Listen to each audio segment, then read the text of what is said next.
Bismillahirrahmanirrahim. Assalamualaikum warahmatullahi wabarakatuh. Alhamdulillahirabbil alamin. Asyhadu alla ilaha illallah wa asyhadu anna Muhammadan abduhu wa rasuluh. Allahumma shalli ala sayyidina Muhammad wa ala ali sayyidina Muhammad.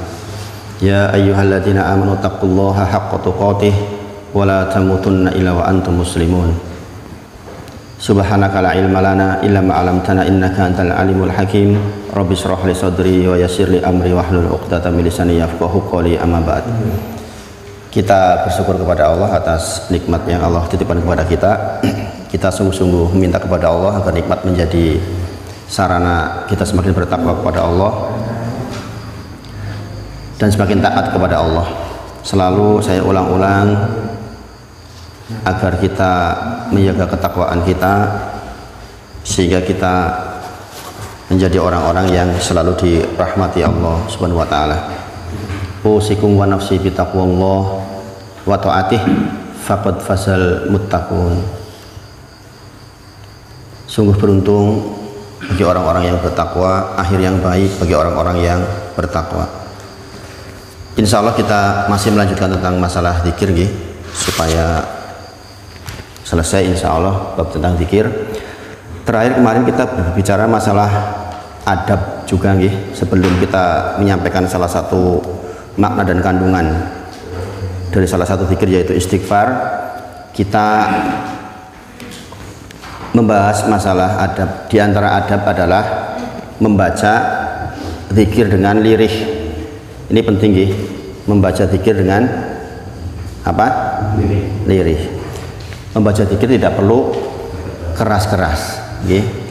Di antara dalilnya adalah surah Al-A'raf ayat ke 205. Surah Al-A'raf ayat ke 205. Wadhkur rabbaka fi nafsik wadhkur rabbaka fi nafsik tadharruan wa khifatan wa dunal jahri minal qawli bil ghudwi wal asal wala takun minal ghafilin. Nanti jangan bisa buka surah Al-A'raf ayat 205. Maka kita mengingat Allah, berzikir kepada Allah, menyebutkan nama Allah di dalam diri kita dengan lemah lembut, dengan tidak dikeraskan. Dan ini kita sebutkan di pagi dan petang, dan jangan melalaikan zikir kita.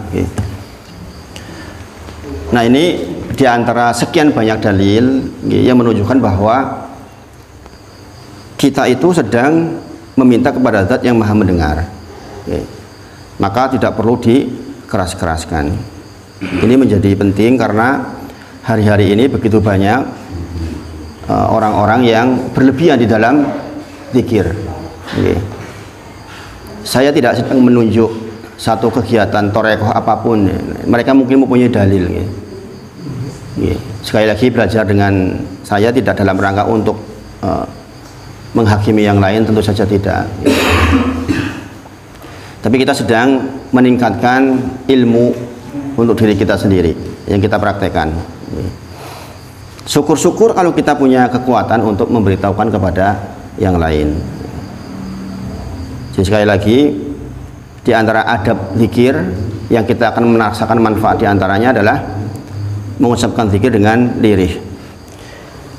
Beberapa hal berikut menunjukkan bahwa jauh lebih afdol zikir itu lirih. Yang pertama, seseorang yang zikir dengan lirih menunjukkan keimanan yang benar, karena kita tahu mengimani Allah itu Maha Mendengar. Kita tahu persis Allah itu Maha Mendengar. Kemudian yang kedua, ini merupakan adab dan pengagungan kepada Allah Subhanahu wa taala. Coba sekarang ke makhluk saja, jenengan datang ke Pak Bupati. Kemudian jenengan berhadapan dengan Bupati. Kemudian jenengan menyampaikan keluh kesah jenengan dengan membentak-bentak keras. Pak Bupati, misalnya gitu. Kita pripun? Ini ke makhluk saja, seperti itu, apalagi ini zat yang maha mendengar. Kita mendengar, Allah mendengar, tetapi mendengarnya Allah berbeda dengan mendengarnya kita. Kalau manusia saja yang mendengarnya terbatas saja, kita dilarang untuk bentak-bentak, dilarang untuk terlalu keras berlebihan.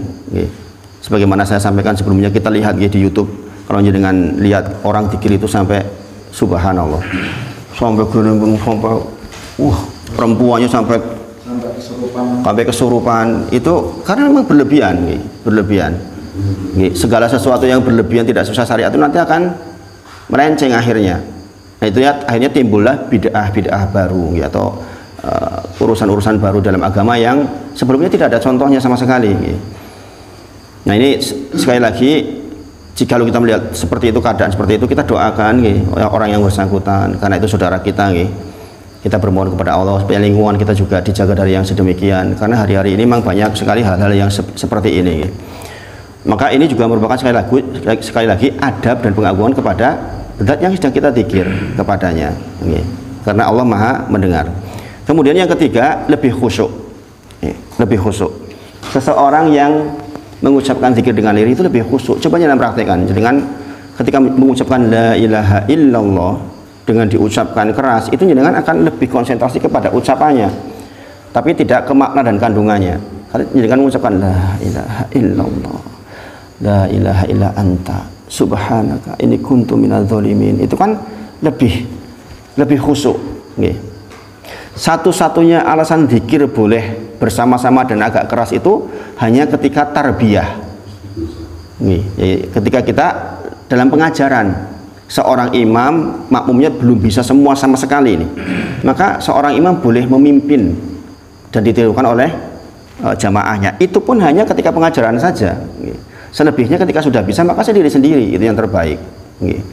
Tentu saja ini menjadi perdebatan di masyarakat kan, karena memang banyak sekali majelis-majelis zikir yang saya tidak tahu kepentingannya apa gitu. Kadang-kadang mudah-mudahan kepentingannya murni karena Allah, tapi banyak diantaranya yang kemudian menjadi kelompok-kelompok yang di situ bahkan secara ekonomi pun menjadi dimanfaatkan, ya naudzubillah.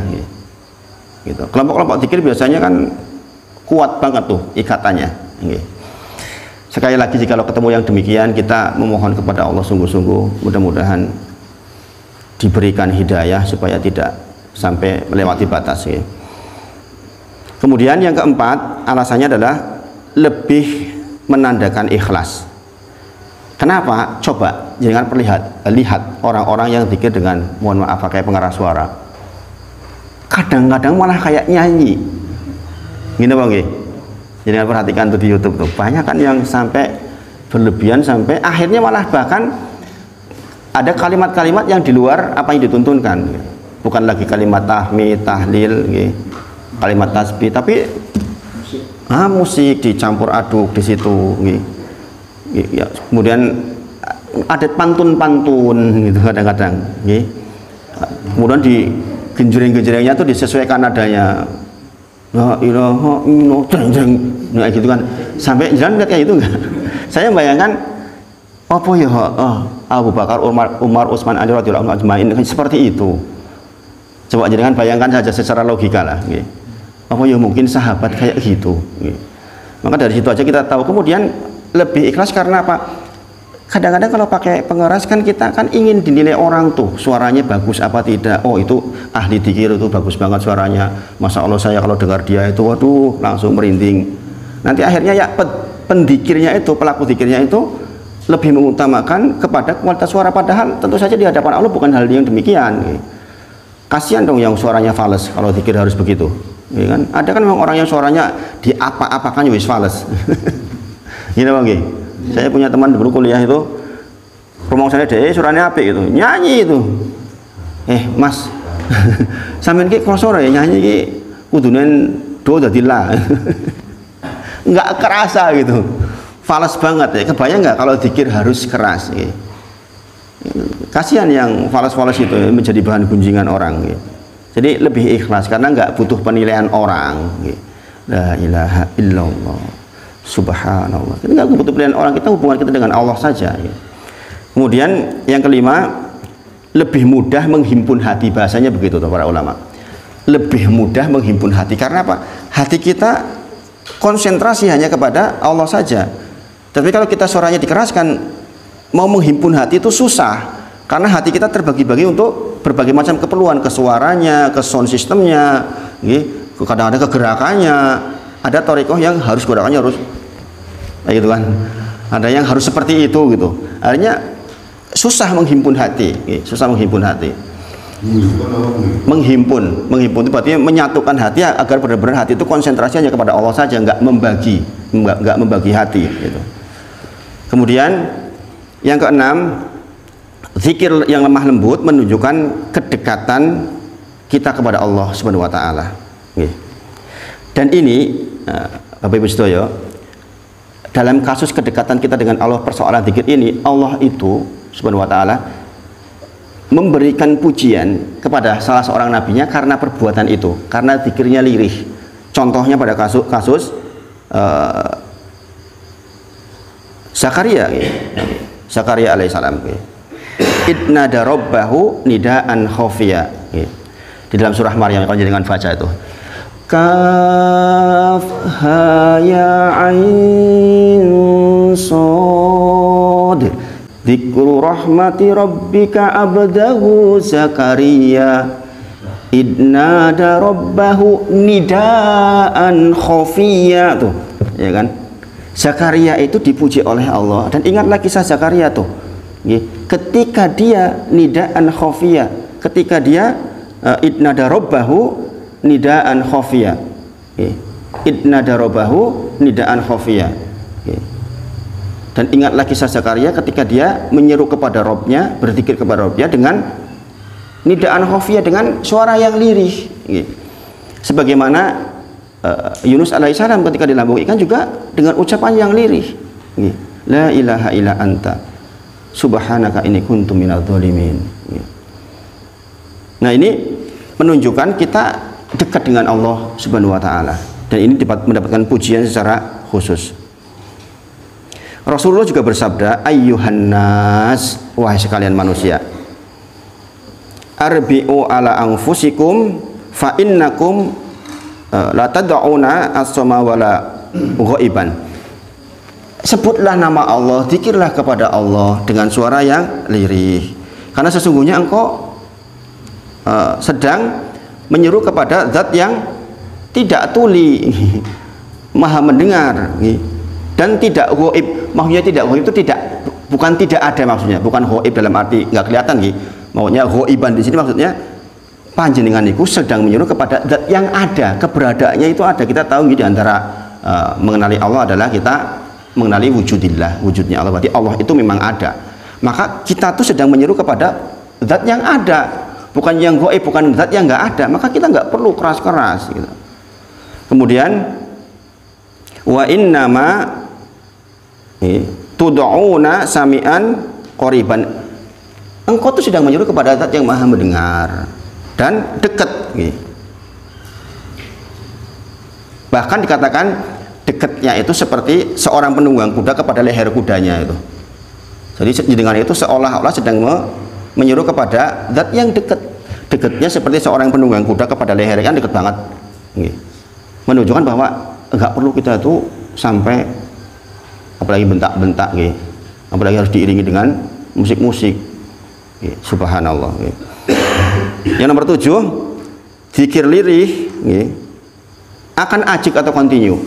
Seseorang yang dengan zikir lirihnya itu akan lebih ajik, lebih kontinu dibandingkan dengan zikir yang keras-keras. Coba jangan baca la ilaha illallah, la ilaha illallah, la ilaha illallah terus gitu. Itu lama-lama kan ya capek. Gini apa nggih? Nah, nang corong wis suarane gentinan kok biasanya. Nggih kan? Itu MC-nya kan gantian itu. Enggak sendirian.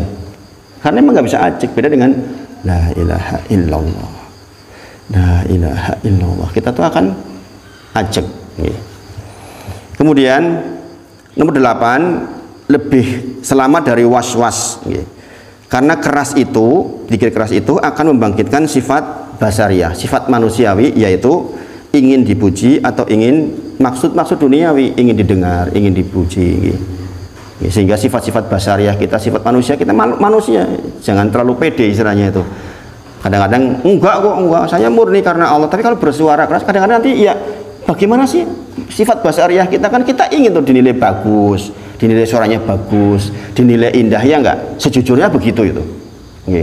Meskipun kita mengatakan enggak bener, kita enggak ikhlas karena Allah, enggak minta kayak gitu. Tapi yang namanya dikeraskan, disuarakan. Ada orang lewat kita ingin dinilai. Beda, saya yakin beda dengan orang yang lirih gitu, dia ikhlas urusannya dengan Allah saja, nggak ada urusan dengan makhluk-makhluknya Allah. Sekuat-kuatnya kita, sebagus-bagusnya, seikhlas-ikhlasnya kita juga kalau bersuara, kemudian ada orang lewat, ada orang menilai, itu mesti ada perasaan manusiawi. Ini namanya sifat basariah kita, memang begitu. Asalnya manusia itu berkebutuhan untuk dipuji itu. Asalnya manusia itu sangat berkebutuhan untuk diakui, dipuji, diakui keberadaannya, diiyakan, diorangkan. Itu asalnya sifat basariah kita. Kalau kita kecil suaranya kan enggak terhindar dari yang begitu. Gini Bang. Coba sejujurnya kalau kita lagi ngomong, kita ngomong di depan sajalah, suruh pidato di depan. Mestilah ingin kita menata kata terbaik. Ini pikir di ruang kan gitu. Kemudian di depan kita disuruh coba contohin, beri contoh zikir yang bagus. Kita pasti akan mengeluarkan sekemampuan kita. Mungkin Allah malah dilupakan tuh. Yang diingat bagaimana penilaian dari yang sedang melihat.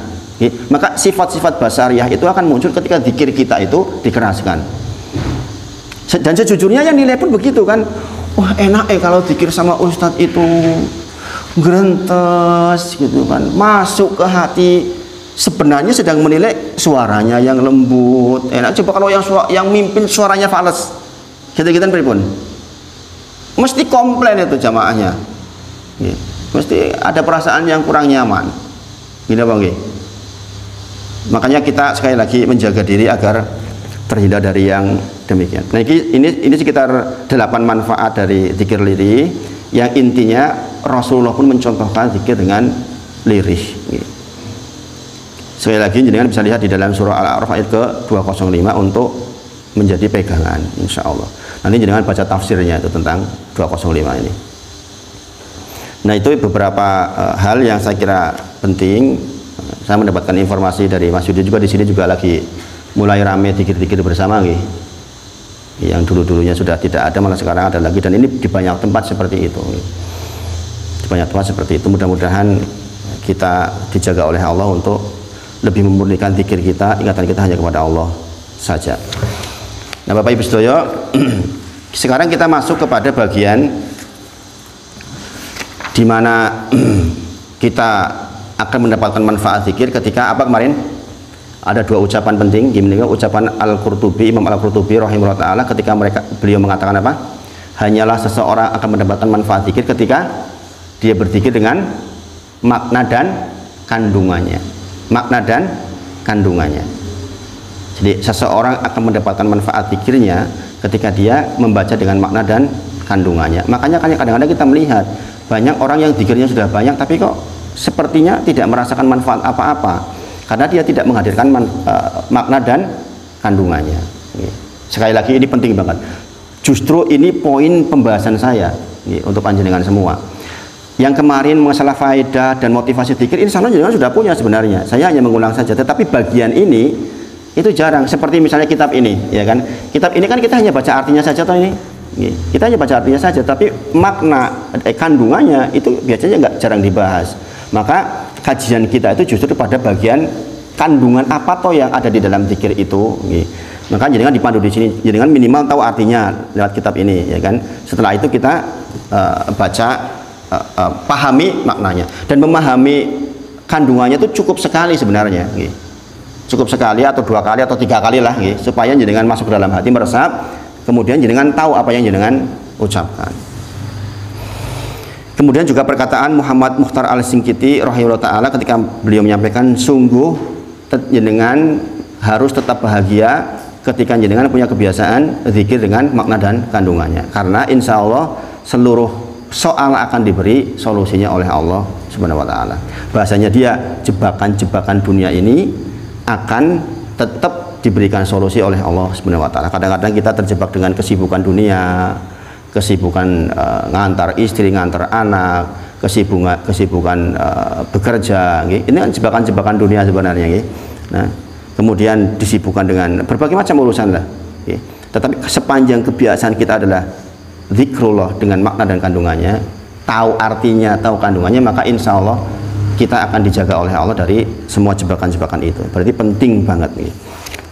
Kemarin kita sudah bahas yang pertama yaitu istighfar. Ada yang masih ingat bisa menerangkan tentang istighfar? Istighfar dari kata apa? Istighfar artinya apa? Meminta ampun kepada Allah, atau dalam bahasa Arab namanya tolabul maghfirah. Tolabul itu permohonan, maghfirah itu ampunan. Maghfirah masih ingat kemarin dari kata apa? Kata dasarnya adalah mighfar. Ini sudah saya bahas tuh nih, yang istighfar udah nggih? Belum kok? Belum loh. Istighfar nggih. Sepertinya sudah ya? Belum ya?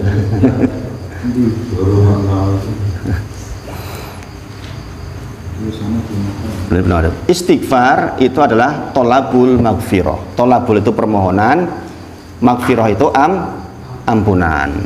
Ini penting dengan tulis nih tentang istighfar karena utama nih. Tolabul maghfirah.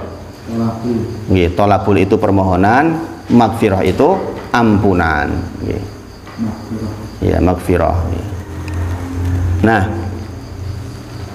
artinya kita sedang meminta ampun kepada Allah. Itu artinya, itu maknanya. Sekarang kandungannya. Kandungannya. Maghfirah dalam bahasa Arab itu dari kata mighfar. Mighfar. Mighfar. Maghfirah itu dari kata mighfar. Kita sedang berbicara tentang kandungannya nggih. Mighfar. Mighfar pakai kandungannya ini. Mighfar. Pakai mighfar. Maghfirah, mighfar. Ya. Nah, mighfar itu sebutan untuk topinya tentara. Namanya apa kalau di Indonesia itu? Apa namanya? Topi wojo lah bahasa kita. Topinya tentara itu. Mighfar itu dalam bahasa Arab sebutan untuk topinya tentara, alias kalau di tempat kita topi wojo. Topi besi maksudnya topi besi. Seperti helm tapi dari bahan yang kuat gitu. Ini jadi bahan yang kuat. Nah, saya terangkan dulu. Kalau ini dalam bahasa Arab namanya kolansuah. Kupluk itu kolansuah, pecis. Kalau sorban itu imamah. Sorban dan kupluk ini fungsinya sama, yaitu untuk nutup. Untuk nutup saja toh. Ini nggak berfungsi untuk yang lain toh, selain nutup. Berfungsi untuk melindungi nggak? Melindungi dari totokan gitu. Totok harus senjata, dipopor senjata, mempan nggak ini? Nah, tetap tembus toh. Gini bang? Nah itu kolansuah, imamah itu fungsinya hanya penutup, dalam bahasa Arab namanya siter. Jadi fungsi mighfar, fungsi tutup kepala tentara itu yang pertama adalah siter. Siter itu menutup, menutup saja. Nah fungsi yang kedua adalah al-wikoyah. Ini bedanya. Kalau ini nggak berfungsi sebagai wikoyah. Wikoyah itu pelindung maksudnya. Jadi mighfar itu berfungsi sebagai siter dan berfungsi sebagai wikoyah. Siter itu penutup, wikoyah itu pelindung. Kalau ini hanya penutup saja, kolansuah. Imamah juga hanya penutup saja, nggak berfungsi sebagai wikoyah. Wong ditotok ya tetap loro, gitu. Tapi kalau mighfar ditotok kan ting, gitu kan. Karena apa? Karena bahannya kuat. Nah, ketika kita sedang meminta astagfirullah wa atubu ilaih, ya Allah saya memohon ampunan, memohon maghfirah kepada Engkau, maksudnya kita sedang memohon dua hal itu, yaitu yang pertama agar kita ditutupi dari apa? Ditutupi dari dosa-dosa maksudnya. Jadi kalau kita astagfirullah, kita sedang mengatakan ya Allah dosaku sing dek ben ditutup, ya Allah dosaku yang barusan saya buat ditutup ya Allah, jangan dibuka, baik di dunia maupun di akhirat. Itu maksudnya. Ya Allah, jangan jadikan perbuatan burukku di masa yang lalu itu kemudian sekarang dibuka. Coba kalau perbuatan dosanya dengan dibuka semua, ada nggak orang mau dekat sama dengan? Nggak ada, Pak. Nggak ada. Kita tuh sebenarnya banyak sekali keburukannya. Gini apa nggih? Kita tuh banyak berbuat dosa kita itu. Maka kita minta kepada Allah ditutup. Makanya nanti di akhirat itu ada orang-orang yang mendapatkan hisaban yasiro. Dia akan menerima kitab dari sebelah kanan, dihisab dengan yasir. Yasir itu mudah maksudnya, bukan al-munaqosah. Kalau hisab yang namanya munaqosah, terima kitabnya saja dari kiri atau dari belakang tuh. Pokoknya kalau jenengan kok besok terimanya dari kiri atau dari belakang, wis siap-siap rekoso itu. Karena jenengan akan dihisab oleh Allah dengan hisaban munaqosah. Hisaban yang detil, wendek ben ngene iki to, wendek ben zina to, wendek ben ngene iki to, wendek ben ngapusi to, ni tunjukin semua tuh kalau munaqosah. Nah, kalau hisaban yasiro, yaitu orang-orang yang istighfarnya dengan makna dan kandungannya, apa-apa yang sudah lewat dihapus oleh Allah, besok dia justru akan bertanya, ya Allah, sungguh saya dulu pernah melakukan perbuatan keji yang ini dan ini, kok sekarang nggak ada? Karena dihisab dengan hisaban yasiro. Cirinya apa? Kita akan mendapatkan kitab dari sebelah kanan. Jadi kalau jenengan nanti mendapatkan kitab dari sebelah kanan, beruntung. Karena hisabnya nggak detil dari Allah tuh, nggak disebut semuanya. Nah, demikian juga sebelum di sana di dunia.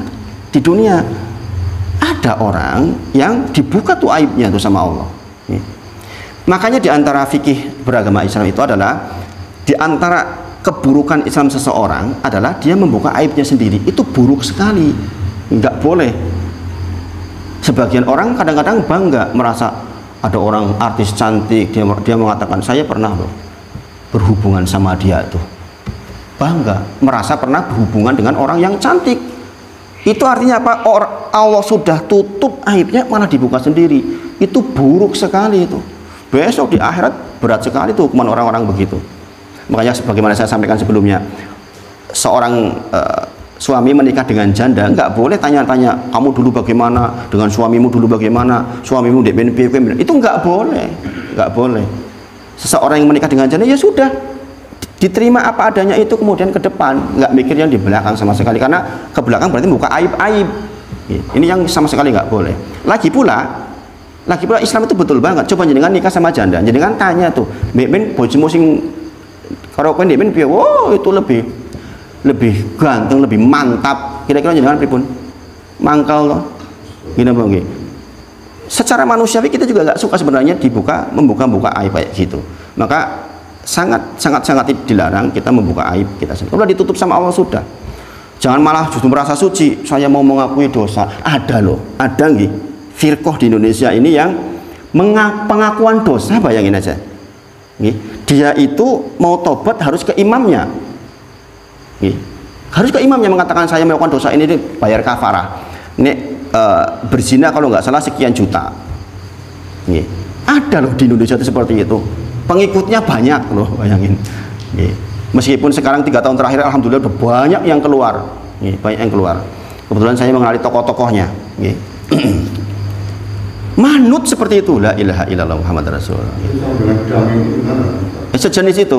Jadi sejenis itu maunya ada orang yang mengatakan sebagai realisasi dari dam. Tapi dam kalau di haji beda nggih. Beda nggih. Nah, ini ketika dia membuka dengan sendirinya aib-aib seperti itu ya bermasalah sekali. Bermasalah sekali. Nah, ini tentang istighfar. Kemudian yang kedua, fungsi yang kedua adalah tadi apa? Sitar. Yang kedua adalah wikoyah. Wikoyah itu artinya melindungi. Ditotok, jangan ngasih loro, kan gitu. Maka seseorang udah bajut nih, udah bajut berbuat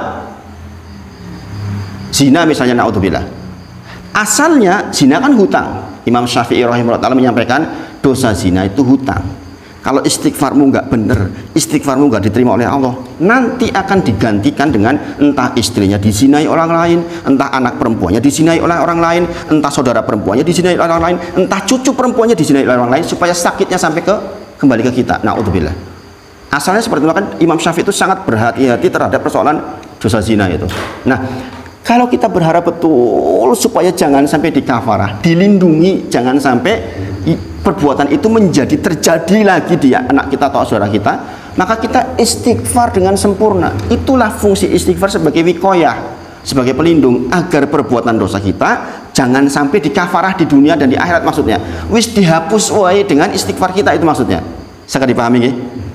Jadi ketika kita istighfar itu lagi minta, ya Allah, aku ndek men dosa, dihapus ya Allah, jangan jadi dosa itu harus dibayar di dunia dan di akhirat, itu maksudnya. Nggih. Beda nggak coba sekarang dengan setelah paham ini dengan sebelumnya? Sama-sama istighfar, astagfirullah, astagfirullah. Ada beda dengan astagfirullah. Kalau sudah tahu makna dengan kita nggak mungkin baca istighfar kok keras-keras kemudian cepet-cepet, kan nggak mungkin. Karena kita menghadirkan di situ tuh makna dan kandungannya. Astagfirullah wa atubu ilaih. Ya Allah, saya itu dulu pernah berbuat dosa ini. Kan sambil mengingat-ingat dosa kita kalau istighfar. Gitu. Kalau dengan istighfar sambil mengingat dosa-dosa kita di masa yang lalu. Kemudian kita takut, ya Allah, kalau itu dijadikan musibah. Kadang-kadang ya, kalau dosa-dosa ringan misalnya, kadang-kadang tiba-tiba mobilnya banyak bocor, istrinya kita tiba-tiba rewel ke kita, anak-anak tiba-tiba nggak manut. Itu bentuk-bentuk dari kafarah, dari dosa-dosa kita yang nggak diistighfari dengan sempurna. Tiba-tiba anak kita nuntut kita, macam-macam bentuk-bentuk yang mungkin sudah tiba-tiba ketusuk duri di jalan. Itu kafarah dari dosa-dosa kita. Andai kita istighfarnya sempurna dengan menghadirkan makna dan kandungannya, insya Allah mudah-mudahan tidak perlu terjadi seperti itu. Karena sekali lagi, ketika kita istighfar, kita sedang meminta sitar dan wikoyah. Kita sedang minta maghfirah, yang artinya sedang meminta penutup dan perlindungan. Bukan hanya sekedar penghapusan dosa, gitu. Tapi benar-benar kita meminta kepada Allah dua hal itu. Gitu. Nah, ini namanya beristighfar dengan memahami makna dan kandungannya. Ya ayuhan nas tubu ilallah, kata Rasulullah, wahai sekalian manusia, bertobatlah, beristighfarlah kepada Allah. Fa inni, sesungguhnya aku, atubu fil yaumi illahi mi'ata marrah. Sesungguhnya aku saja, Rasulullah itu beristighfar kepada Allah minimal sehari mi'ata marrah, 100 kali. Sebagian redaksinya lebih dari 70 kali. Sebagian redaksinya mi'ata marrah. Saya, kata Rasulullah, sehari itu minimal istighfar 100 kali. Zikir pagi kita berapa kali? Pagi astagfirullah wa atubu ilaih, pagi 100 kali, sore 100 kali. Sebagian hanya pagi saja yang 100 kali, mencukupi untuk kebutuhan sehari. Saya biasanya membiasakan pagi 100 kali, sore ya 100 kali. Bisa dilakukan kapan saja, di mobil, sambil masak, sambil nyapu, sambil beraktivitas. Jadi dengan astagfirullah wa atubu ilaih, sambil menghadirkan tadi itu bahwa sedang meminta perlindungan, gitu. Kemudian di dalam riwayat lain, wallahi inni, demi Allah sesungguhnya aku, kata Rasulullah, la astagfirullah wa atubu ilaih, saya beristighfar kepada Allah dan meminta ampun kepada Allah, bertobat kepada Allah, aksara min sab'ina marrah, lebih dari 70 kali. Itu riwayat yang lain. Astagfirullah wa atubu ilaih. Nggih.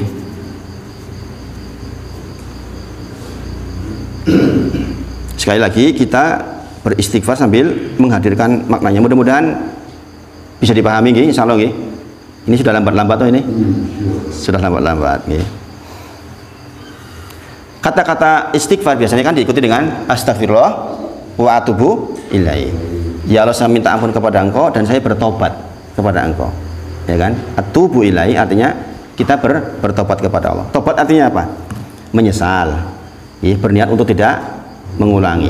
Ya kan? Menyesal, kemudian kita bertekad untuk tidak untuk mengulangi lagi. Meskipun kadang-kadang terulang lagi. Tapi niat kita nggak mengulangi lagi. Manusiawi kadang-kadang terjebak lagi, gitu. Udah niat banget ya Allah, aku tuh nggak akan ngulang. Dulu saya pernah punya teman waktu kuliah itu kebiasaan suka nonton film jelek. Ditakoni kowe ngerti dosa jelek? Ngerti. Aku yo istighfar, aku yo wegah banget ning baru yo pengen nonton meneh. Ada seperti itu kan? Ada seperti itu. Ada orang ditanya, ngerti ora? yang kerja di perbankan itu riba. Ngerti. Lah kok kowe ulang meneh lah piye aku rung iso gitu. Itu nanti dijawab dengan sayyidul istighfar. Solusi atas itu tadi barusan saya bilang itu dijawab dengan sayyidul istighfar.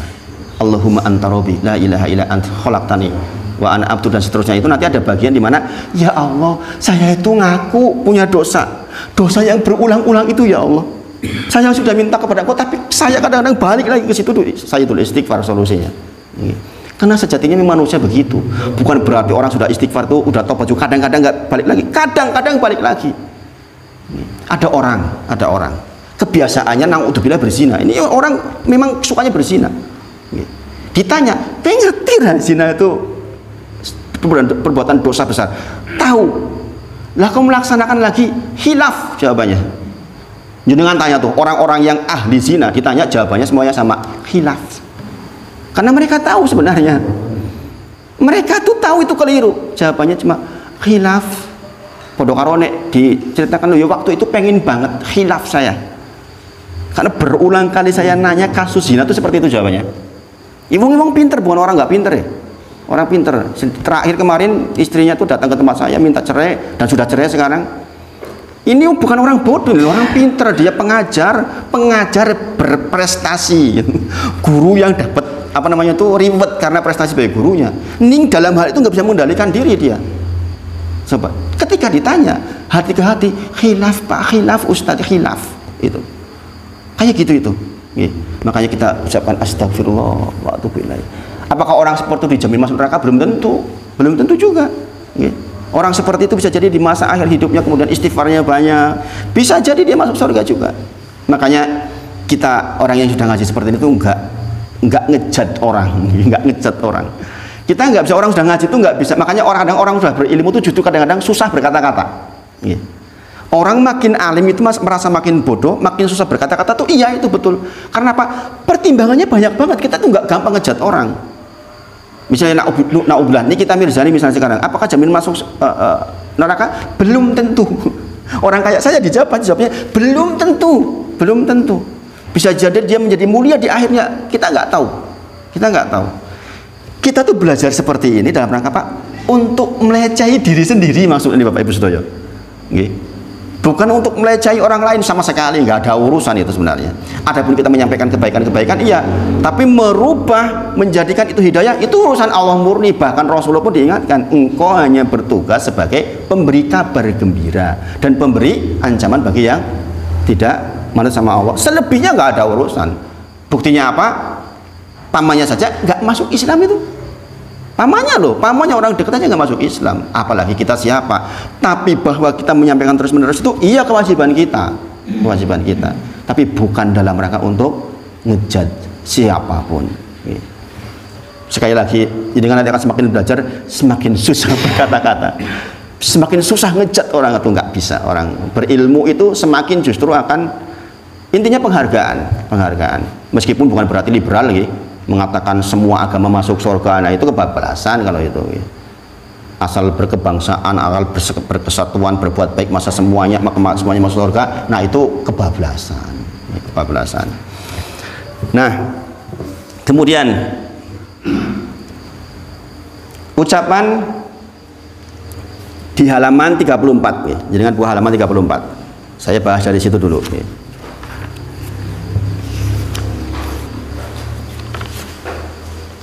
Halaman 34.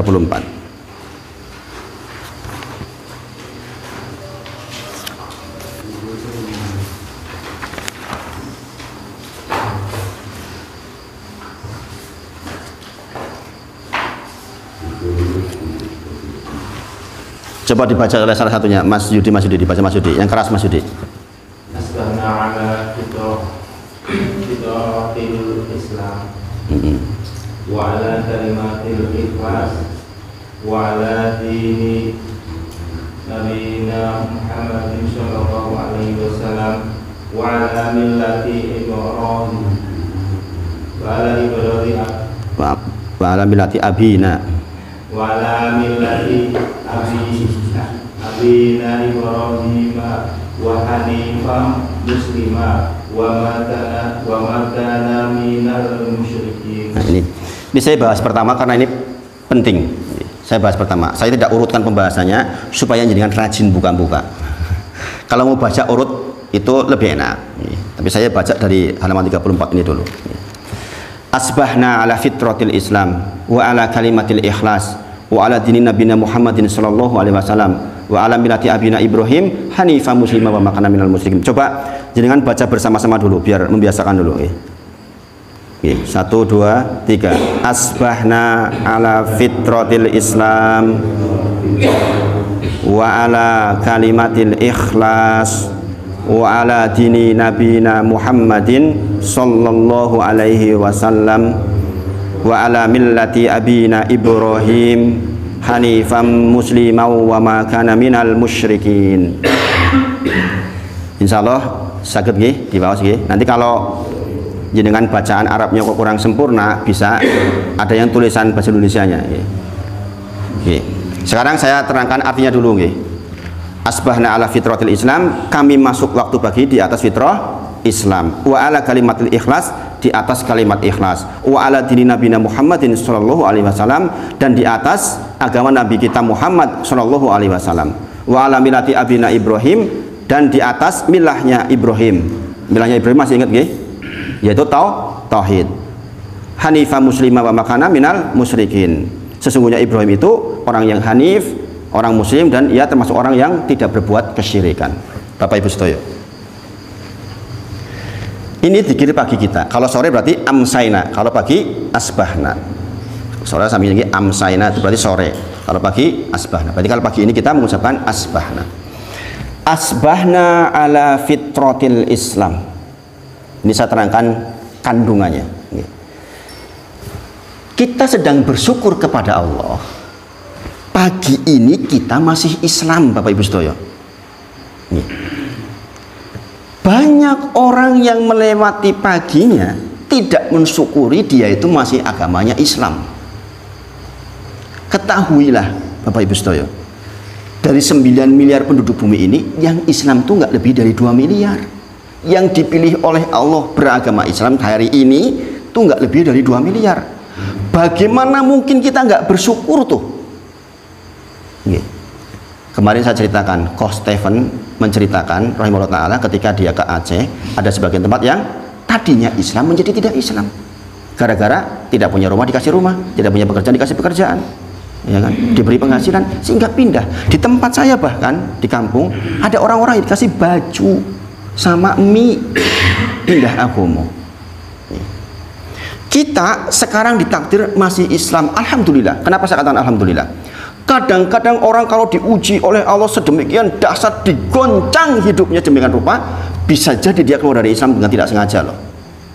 Dia kemudian pergi ke dukun, dia kemudian melakukan perbuatan yang masuk dalam nawakid Islam.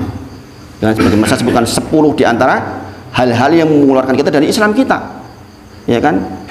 Kemudian mungkin sebagian orang sudah mulai mencela syariatnya. Pahala ki apa pahala? Pahala ki apa? Raketo endi pahala, jarene untuk pahala. Itu sudah nawakid itu. Kita sholat tapi kita mengatakan sholat ki jane ora pati penting, ora fungsi, ora sholat ki. Aku mung guru-guru karena melu kanca wae. Apa ya wedine ora gugur kewajiban ya sholat. Jane sholat ki ya apa to? Itu nawakid itu. Nah, maka kita ucapkan asbahna ala fitratil Islam. Ya Allah, saya itu bersyukur pagi ini bangun masih beragama Islam. Ini harus kita syukuri Bapak Ibu sedaya. Kalau kita nggak ngaji begini, nggak akan kita mensyukuri kita jadi muslim. Gini apa nggih? Inilah pentingnya ilmu Bapak Ibu sedaya. Betapa pentingnya ilmu. Udah tua, udah 60 tahun, nggak pernah mensyukuri dirinya Islam, kebangetan. Gini apa nggih? Makanya kadang-kadang, naudzubillah, orang-orang justru kadang-kadang diberi jabatan tinggi, harta banyak, kelonggaran itu kadang-kadang menjadi ujub dan sombong. Dia mengatakan ngopo ngaji karo sopo, cah cilik ngaji. Subhanallah. Ada yang seperti itu. Saya dikasih kesaksian di salah satu masjid. Saya kan nanya ini, Mr. Eko nggak pernah ikut Pak ngaji gitu. Padahal menurut saya penting, mata sudah mulai rabun. Ini dulu mantan pejabat itu. Mata sudah mulai rabun. Buktinya apa? Saya pernah menggantikan jadwal Jumatannya karena matanya rabun. Beliau menyampaikan ke saya, yang saya tanya itu, ora penting jadi ini. Ngaji koyo ngono ora penting. Aku iso ngaji sing luwih iso kuwi. Nang YouTube yang dhewe lengkap saiki. Jadi ora perlu buang waktu ngaji-ngaji koyo ngono kuwi. Bayangin, Pak, ada yang seperti itu loh. Padahal dia ditanya arti takbiratul ihram aja nggak ngerti itu. Kepiye deh koyo ngono iki coba. Itu kadang-kadang orang kalau sudah merasa tinggi, merasa besar itu la ilaha illallah. Itu penyakit yang berat banget itu. Ya kan? Makanya hati-hati, kelonggaran, kekayaan itu harus hati-hati. Itu tuh amanah besar. Gitu.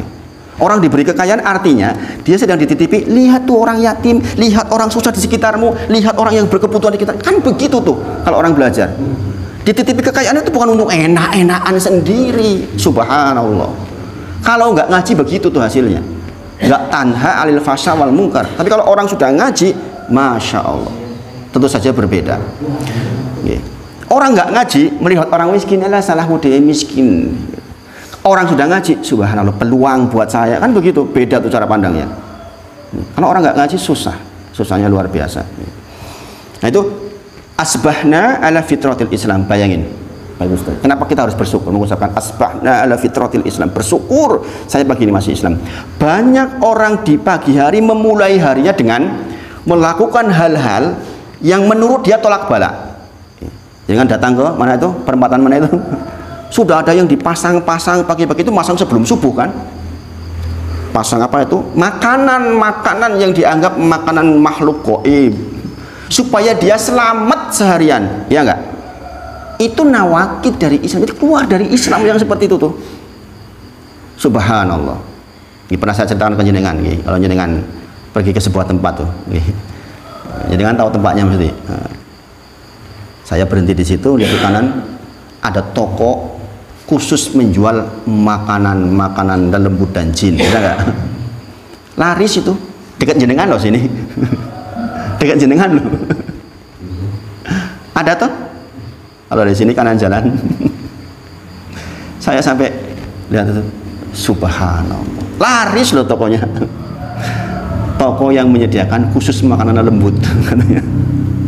Ya berbagai macam yang untuk sesajian itu, bayangin. Ada orang membuka pagi harinya dengan seperti itu, sibuk menyelamatkan dirinya, tolak bala dengan seperti itu. Kita itu tolak bala cukup dengan ucapan Bismillahirrahmanirrahim, la yadurru ma'asmihi syai'un fil ardi wala fis samawati wa huwa samiul alim. Nanti berikutnya saya terangkan. Bayangin betapa bersyukurnya kita masih Islam, maka kita ucapkan asbahna ala fitratil Islam. Berarti ada jaminan kalau kita meninggal insya Allah punya miftahul jannah, karena kita masih Islam, kita punya la ilaha illallah gitu. Masya Allah. Kemudian berikutnya wa ala kalimatil ikhlas, kita masih di atas kalimat ikhlas. Kalimat ikhlas maksudnya adalah la ilaha illallah. Kita masih di atas kalimat la ilaha illallah. Alhamdulillah. Akan datang suatu masa, kata Rasulullah, orang-orang yang pagi beriman sore kufur, sore beriman pagi kufur. Akan datang masa seperti itu, dan sekarang sudah mulai, Bapak Ibu Sedoyo. Kalau jenengan pahami, kalau jenengan belajar nawakid Islam detail kemarin yang 10 itu, jenengan akan melihat banyak orang yang pagi ini masih Islam, sorenya sebenarnya sudah kufur. Sorenya masih beriman, paginya sudah kufur. Banyak orang susah, teramat susah, kemudian dia datang kepada dukun, mempercayai dukun, kemudian mengamalkan apa yang disampaikan oleh dukun.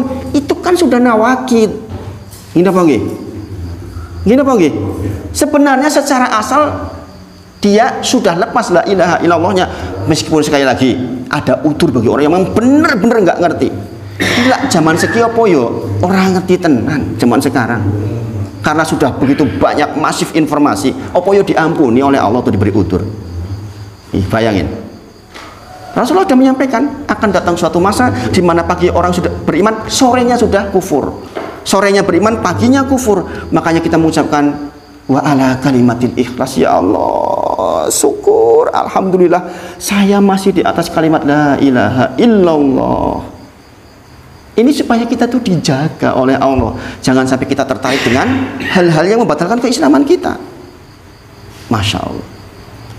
Makanya sekali lagi, semakin kita berilmu itu juga justru sebagaimana Rasulullah sampaikan ketika khutbah di dalam sholat khusuf, sholat gerhana, beliau menyampaikan, andai kalian tahu apa yang aku tahu, kata Rasulullah, maka kalian akan sedikit tertawa dan banyak menangis, kata Rasulullah. Semakin kita tahu memang betul seperti itu, betapa kita tuh gampang banget kepleset sebenarnya di zaman sekarang itu. Gampang banget kepleset. Naudzubillah. Wa ala kalimatil ikhlas wa ala dini nabiyina Muhammadin sallallahu alaihi wasallam. Dan kita bersyukur pagi ini kita masih di atas agamanya Nabi Muhammad sallallahu alaihi wasallam. Kita masih subuh di masjid, maksudnya kita masih di atas syariat Nabi Muhammad sallallahu alaihi wasallam, agar kita dijaga terus, kita di atas sunnah maksudnya. Saya bersyukur ya Allah, pagi ini saya masih di atas agamanya Nabi Muhammad sallallahu alaihi wasallam, agar kita tuh dibimbing mengikuti sunnah-sunnahnya Nabi Muhammad sallallahu alaihi wasallam. Zaman sekarang sunnah saja sudah menjadi ece-ecean. Oh, celanane banjir, congkrang. Berani orang seperti itu sekarang. Bahkan sekarang lagi ramai banget toh. Seorang tokoh besar mengatakan apa? Pakai akal dong. Pakai akal dong, masa iya di atas mata kaki masuk neraka? Nggak logik. Tahu yang seperti itu sekarang? Seminggu terakhir ini jenggot juga semakin panjang, jenggot semakin subhanallah. Bayangin. Makanya kita bersyukur ya Allah, kita masih di atas agamanya Nabi Muhammad sallallahu alaihi wasallam. Kita dibimbing dalam sunnah-sunnah. Kita nggak malu melakukan sunnah. Kita dibimbing oleh Allah rajin ke masjid, itu di atas sunnah. Meninggalkan apa yang justru Rasulullah tidak contohkan, melaksanakan yang Rasulullah contohkan. Hari ini itu Bapak Ibu Sedoyo, kadang-kadang melaksanakan sunnah itu nggak gampang. Makanya sampai dikatakan oleh Rasulullah, peganglah, gigitlah sunnah seperti dengan gigi geraham kita. Karena nggak gampang. Jenengan tidak melakukan kegiatan yang sesuai masyarakat zaman sekarang, itulah dihukumi oleh masyarakat, gini bang, kayak wong teroris, berlebihan dan lain sebagainya. Memang berat, memang. Maka kita mengucapkan wa ala dini Nabi Muhammadin sallallahu alaihi wasallam. Kita berharap betul ya Allah, dengan saya mengucapkan itu saya dibimbing oleh Engkau agar tetap di atas agamanya Nabi Muhammad sallallahu alaihi wasallam. Bukankah kalau kita bersyukur ditambah nikmat? Rumusnya surah Ibrahim ayat ke berapa? Ayat 7 nih. Kita bersyukur kepada Allah, maka Allah akan tambah nikmat kita. Kita mensyukuri sunnah yang kita lakukan, Allah akan tambah ilmu kita, tambah lagi, dimudahkan oleh Allah. Ini saya merasakan proses itu Bapak Ibu Sedoyo. Saya dulu waktu belum ngaji total saja, saya dulu di mobil itu yang didengerin ya sudah murotal. Belum, saya udah dengerinnya murotal. Kemana-mana sudah ngukur. Oh, nanti saya mampirnya di masjid itu, saya mampirnya di masjid aja dulu di sana. Walaupun saya belum total ngaji, tapi waktu itu saya udah pikir seperti itu. Saya ada kegiatan waktu itu di perumahan, saya mau ke BRI misalnya di daerah Sleman sana, nanti saya udah ngukur, oh nanti jam 12:04 di sana, berarti nanti saya ke masjid sana. Itu sudah ada di sini. Bentuk syukur bahwa saya ingin melaksanakan sunnah. Ternyata dengan itu dibimbing lagi, ketemu guru lagi, ngajinya jadi banyak, ilmu bertambah banyak, masya Allah. Maka kita ucapkan wa ala dini nabiyina Muhammadin sallallahu alaihi wasallam. Wa ala milati abina Ibrahim, dan di atas milahnya Ibrahim alaihissalam. Kita beruntung sudah belajar usul salasah. Di dalam usul salasah kita belajar tentang milahnya Ibrahim, bahwa al-hanifiyah milah Ibrahim. Intinya apa? Hanya menyembah kepada Allah toh. Intinya berarti kita lagi ingin dibimbing oleh Allah agar saya itu ya hanya minta kepada Allah, bertawakal kepada Allah, takutnya hanya kepada Allah, berdoa hanya kepada Allah, berserah diri kepada Allah, minta rezeki hanya kepada Allah, berkeluh kesah terhadap keadaan anak istri kita hanya kepada Allah, semuanya kepada Allah saja. Dan ini tidak mudah Bapak Ibu Sedoyo. Ketika betul-betul kita dihadapkan kepada masalah, itu kadang-kadang kita itu goyang. Gini Bang, manusiawi. Disesor kebutuhan yang teramat sangat kudu ono. Kadang-kadang kita juga goyang. Gini Bang, kita lupa bahwa kita mengucapkan la ilaha illa anta subhanaka inni kuntu minadz dzalimin, dengan itu akan Allah berikan solusi. Kadang-kadang goyang. Maka kita bersyukur wa ala millati abina Ibrahim. Ya Allah, saya bersyukur ya Allah. Dan tolong pandu saya agar tetap berada di atas milahnya Ibrahim, yaitu bertauhid kepada Allah. Menyembah hanya kepada Allah saja. Tidak geser-geser ke yang lain, tidak minta kepada yang lain, tidak berharap kepada yang lain. Wah, ini penting banget. Ini zikir Masya Allah. Kemudian disebutkan di akhirnya adalah Ibrahim alaihissalam bukan termasuk orang-orang yang berbuat syirik. Demikian juga kita. Mudah-mudahan kita sampai kita dijemput ajal kita termasuk orang-orang yang bersih dari kesyirikan, baik syirik yang kita tahu maupun yang tidak tahu. Dulu sudah pernah saya ajarkan doanya tentang menghindari kesyirikan. Mudah-mudahan dengan itu kita dijaga betul oleh Allah. Nih, kalau baca kandungannya mau satu dikira aja lama banget. Gini bang, bukan hanya lewat di bibir. Karena sekali lagi seseorang akan mendapatkan faidah secara sempurna dari zikir kita ketika dihadirkan makna dan kandungannya. Asbahna ala fitratil Islam wa ala kalimatil ikhlas wa ala dini nabina Muhammadin sallallahu alaihi wasallam wa ala milati abina Ibrahim hanifan muslima wa makana minal musyrikin. Coba kita baca sekali lagi. Asbahna ala fitratil Islam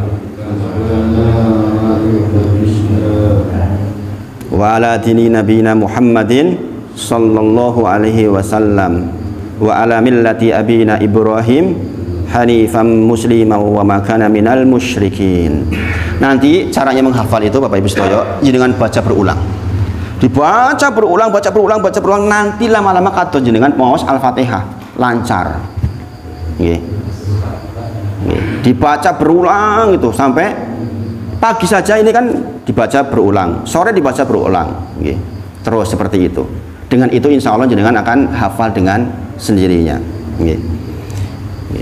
Asbahna ala fitratil Islam wa ala kalimatil ikhlas wa ala dini nabina Muhammadin sallallahu alaihi wasallam wa ala milati abina Ibrahim hanifan muslima wa makana minal musyrikin.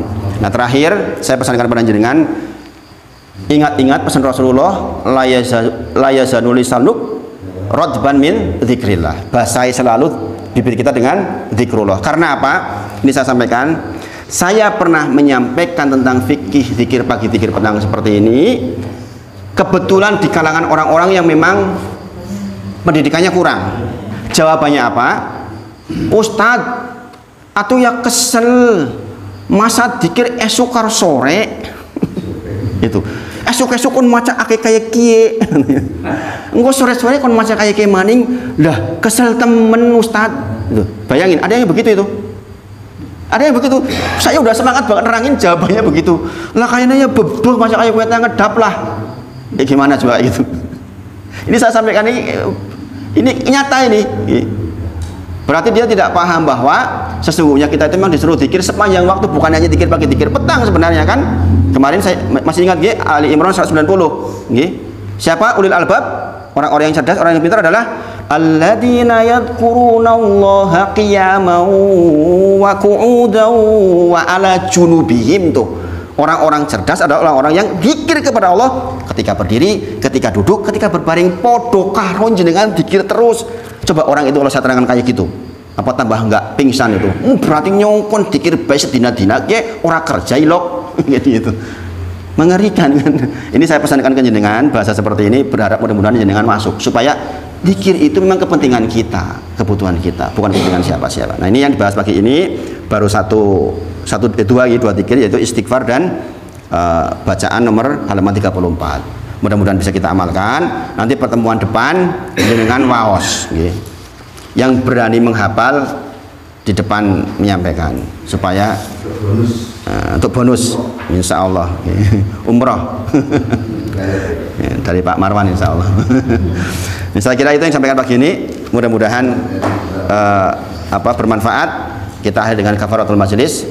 Subhanakallahumma wa bihamdika asyhadu alla ilaha illa anta astaghfiruka wa atubu ilaik wa akhiru da'wana alhamdulillahirabbil alamin. Assalamualaikum warahmatullahi wabarakatuh.